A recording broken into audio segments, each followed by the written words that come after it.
7 fakta Ismail di Alkitab.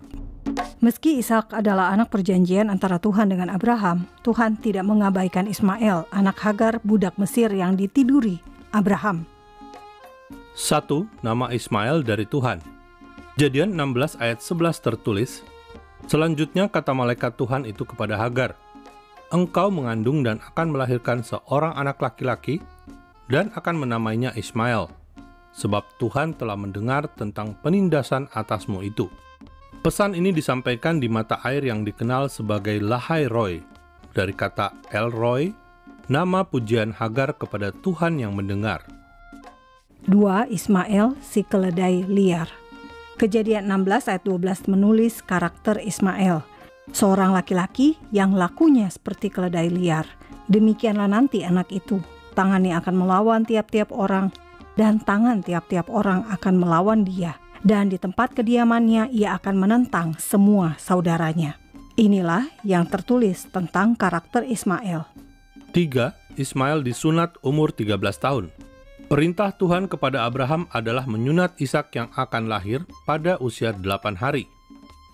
Kejadian 17 ayat 12 tertulis, anak yang berumur 8 hari haruslah disunat, yakni setiap laki-laki di antara kamu, turun-temurun, baik yang lahir di rumahmu, maupun yang dibeli dengan uang dari salah seorang asing, tetapi tidak termasuk keturunanmu. Saat perintah sunat disampaikan kepada Abraham oleh Tuhan, Ismail sudah berusia 13 tahun.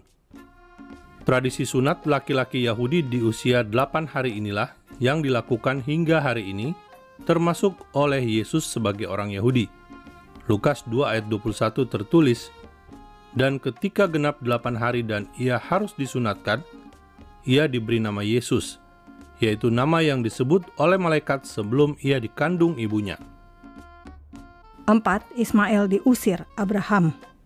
Atas permintaan Sarah, Abraham mengusir Hagar dan Ismail. Alkitab menulis keduanya berjalan ke Beersheba dan menemukan sumur di sana.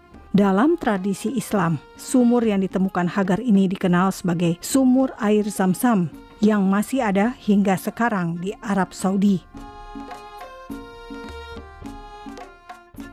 5. Ismail menjadi pemanah.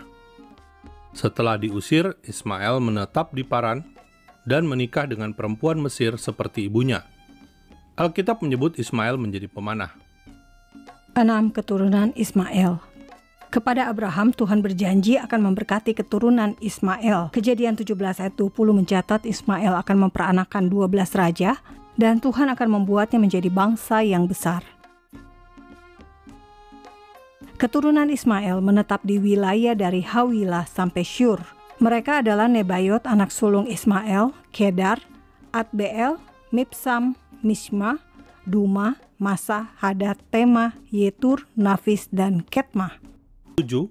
Pengakuan atas Ishak Ismail. Ketika memakamkan Abraham, nama Ishak disebut duluan daripada Ismail.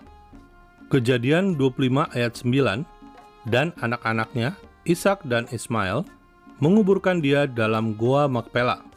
1 Tawarikh 1 ayat 28 juga menyebut, anak-anak Abraham ialah Ishak dan Ismail, meski Ishak bukan anak sulung Abraham. Namun Ismail bisa legowo, mau bersama-sama memakamkan Abraham. Itulah 7 fakta tentang Ismail. Salam damai dari Fakta Israel.